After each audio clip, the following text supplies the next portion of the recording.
Hey and welcome back.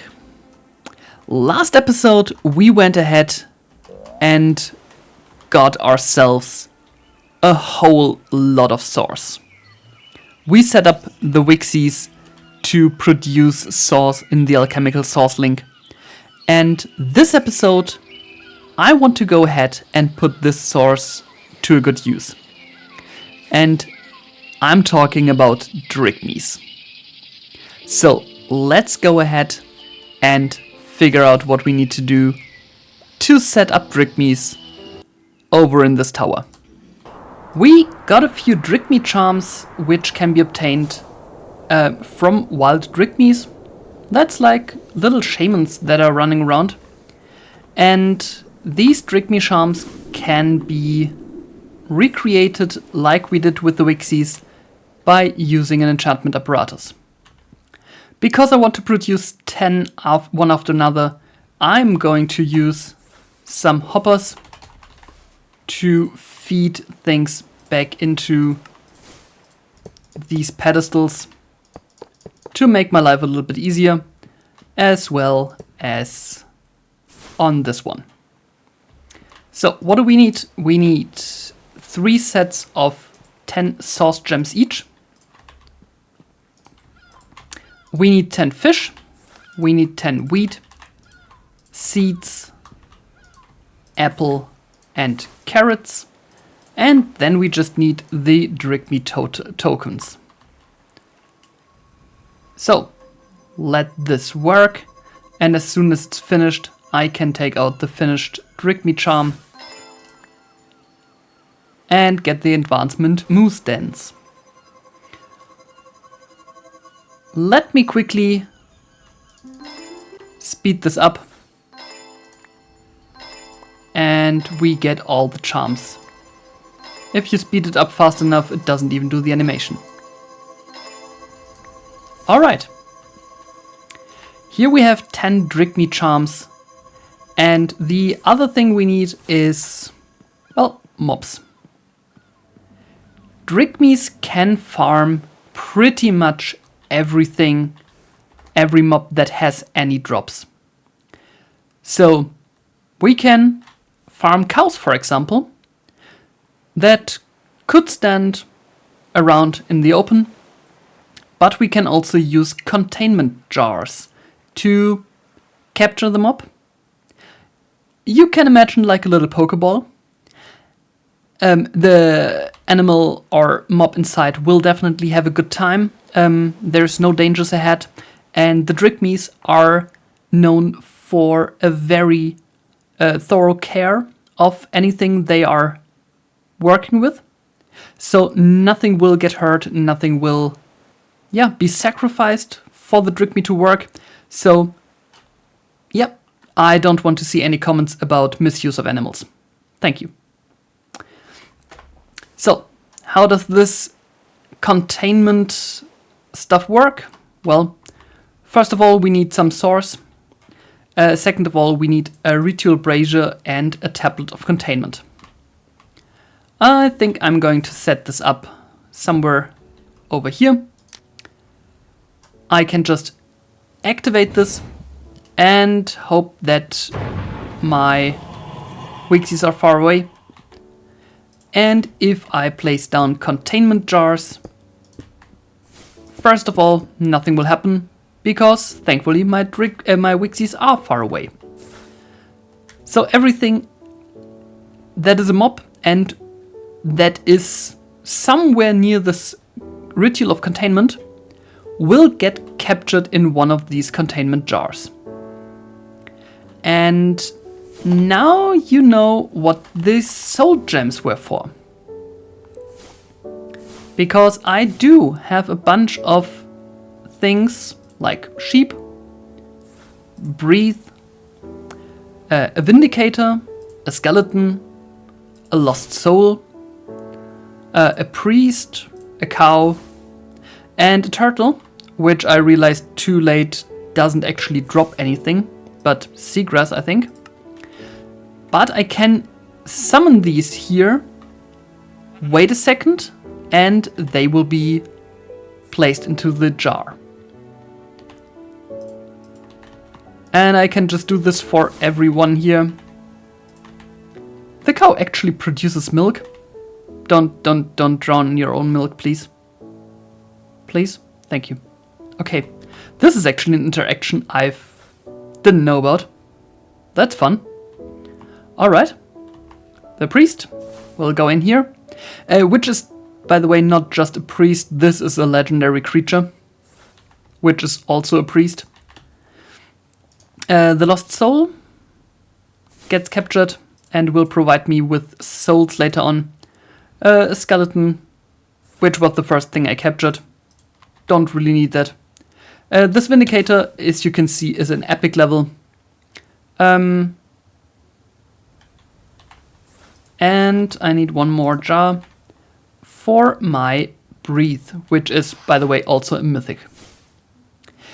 So, I do have a bunch of mobs in here, and I really want to see if these higher level mythic and epic mobs will actually drop like mythic and epic equipment as well. But we will see in just a moment. I can just get all these jars in my inventory. The mobs will not escape. They will be captured in there forever. And now I can think about utilizing the Drygmys. So these Drygmy charms need to be placed on some mossy cobblestone.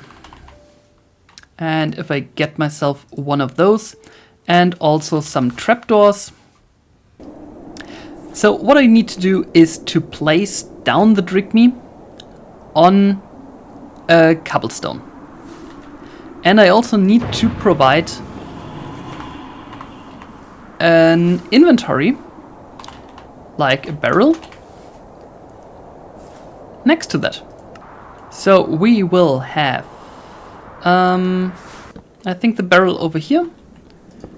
We will have a glass here, and we will have one on top of that.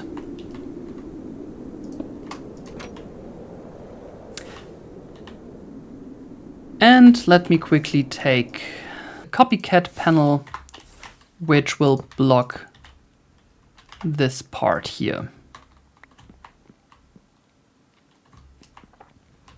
So now I need my Drygmy charms, and I just shift right click them on top of this mossy cobble, which will then transform into a Drygmy hedge. As you can see, this is like a little Stonehenge. And now I can just put all the Drygmys on there, and they will do a little happy dance. Now currently they have nothing they can farm and put into this barrel, but we can change this with all the mobs we have. So every mob that is put around these Drygmys in some amount of space will actually be farmed by the Drygmys. So if I take a look in here, we now have some animal fat, some raw beef, leather, raw mutton, as well as souls and white wool. And all these mobs will now contribute to whatever goes in here. And yes, every Drygmy will take some of the source for every operation. And we can already see we get holy runes, we get common ink, arcane essence, spells, as well as experience. That also means I really desperately need to extend this barrel to like a lot bigger, because currently it will fill up in the next 1.5 minutes. So let me do this. I'm going to extend this to a diamond level and yeah, put a few upgrades in. And we have a little bit more space in here. So, as you probably can see, either the chances are really low that we actually get the apothecary drops, or, well, we don't get any. which is fine in my opinion.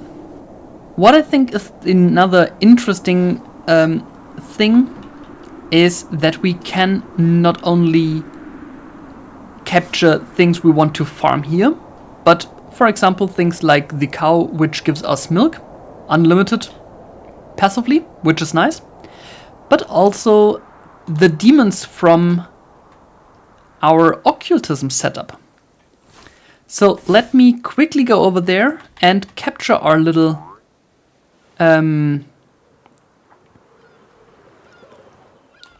friend,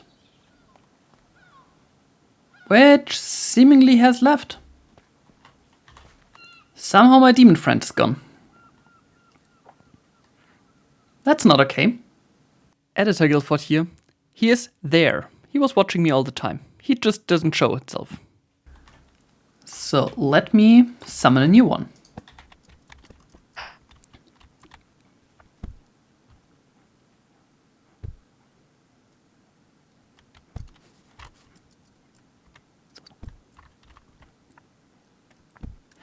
And here we have Fennerline, our new foliate crusher.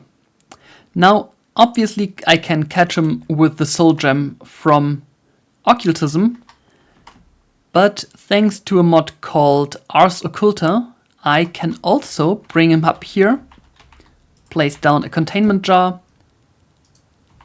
and put this one in the containment jar. Now, I don't want to farm him, I want to utilize him.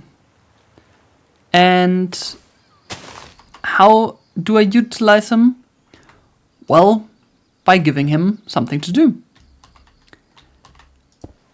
This crusher normally works by throwing him items. He picks the item up and uses and crushes it down.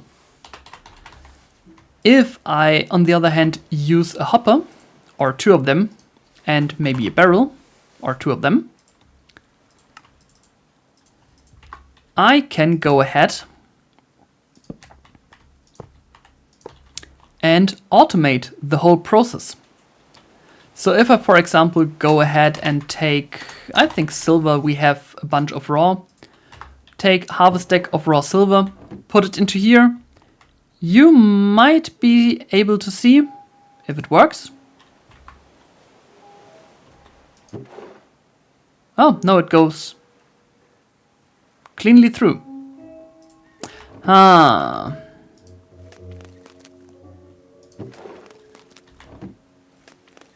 He would like to do its job, but the hopper is too fast.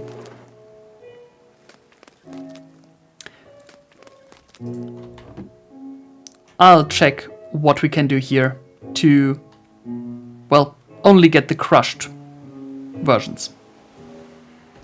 After a moment of fiddling around, you need to filter what goes out of this containment jar with the crusher inside. Otherwise, it will just flow through as you've just seen. If we don't have anything beneath it, anything that filters out or pulls out the remaining items of the dust, this crusher will just throw the results into the area.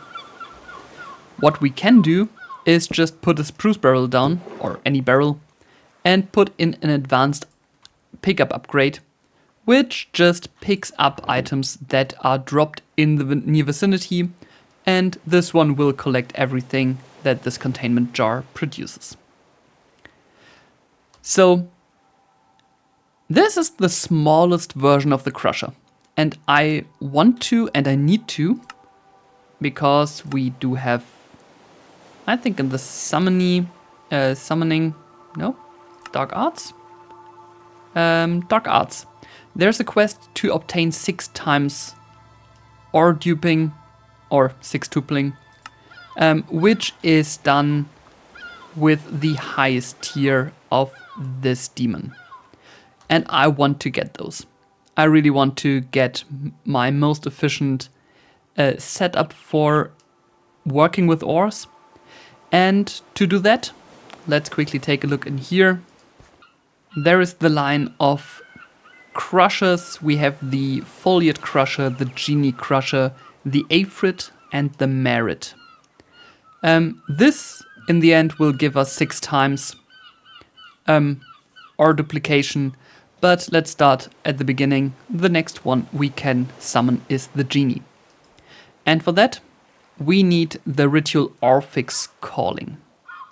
And for that, well, we need Lime Chalk. We do have that. But we also need more skeleton skulls, which we could just collect the normal way, or we use what we get here, the option for summoning a possessed skeleton. So this possessed skeleton will definitely drop a head every time. And my question is, if we summon one of these possessed skeletons and we capture him in a Drygmy jar, can we get infinite skeleton skulls just like that? Because if that works, there's a whole lot of summon somethings. For example, a possessed guardian, which drops stuff from the sea, from a coral reef.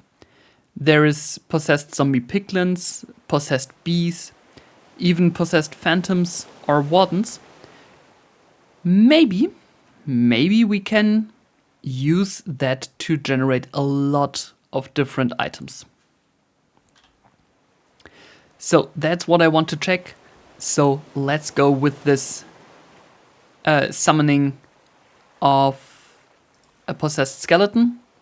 We need the Hadron's Lure, which we have. We need 4 bones and a Book of Binding Foliate. And we need to sacrifice a chicken. And that is something I don't want to do, because sacrificing chickens is not on my to-do list today. So there is, I know we need a Drygmy token for that.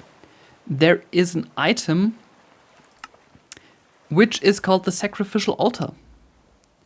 And if we put one of those under the middle block of a ritual, we can actually, well, use a bottled chicken without sacrificing it to satisfy the conditions. And that's exactly what I'm going to do. We need a golden ritual bowl, some silver, some source stone, a Drygmy token, and a containment jar. And we'll get this running. And here we have it.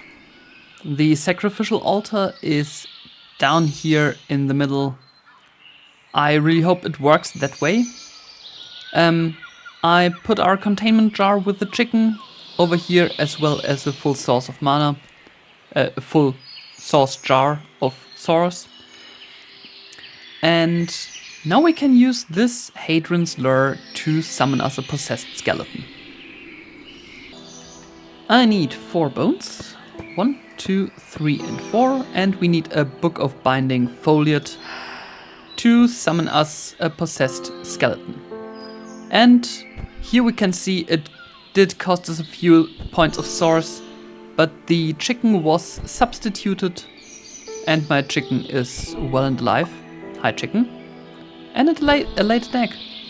And here we have our summoned skeleton, which doesn't attack us because we're still wearing the crown. But let's capture this one. And I've captured a possessed skeleton, which is very good. And let's see if we get what I hope over here. I just need more containment jars. Alright. We now have a containment jar containing our possessed skeleton. And now it's just the question if the Drygmys will get skulls from that. I'm going to wait now here for a bit and we will see if we get a skeleton skull. And we already got one. I'm not too sure if this is just a lucky drop from the skeleton that we have over here, which is normal skeleton, or if this actually is already one that we got from the possessed one. And here we have 3, so that is working definitely.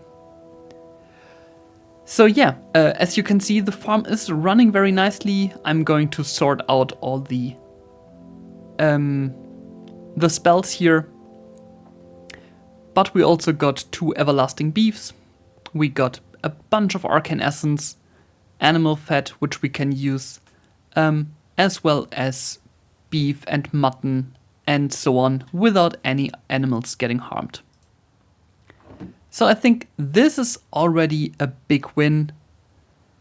With this, we have our Drygmy farm, we have a use for the source that we're creating, and we will definitely go ahead and summon all the possessed animals to get ourselves all kinds of goodies.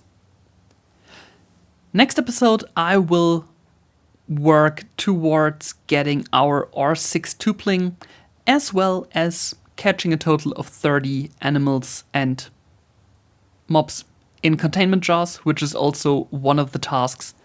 And slowly but surely we will fulfill the requirements for the next year of school. Somehow I already don't really feel like a student anymore, but more like someone who controls the whole area. But I guess there's still a lot more that we can learn, that we can apply. And, well, maybe finally we will build our own school or something like that. Thank you very much for watching. I hope you enjoyed today's episode. My name is Guilford. I'm signing off. Have a wonderful day. Have a wonderful evening wherever you are in the world. Bye bye. See you next time.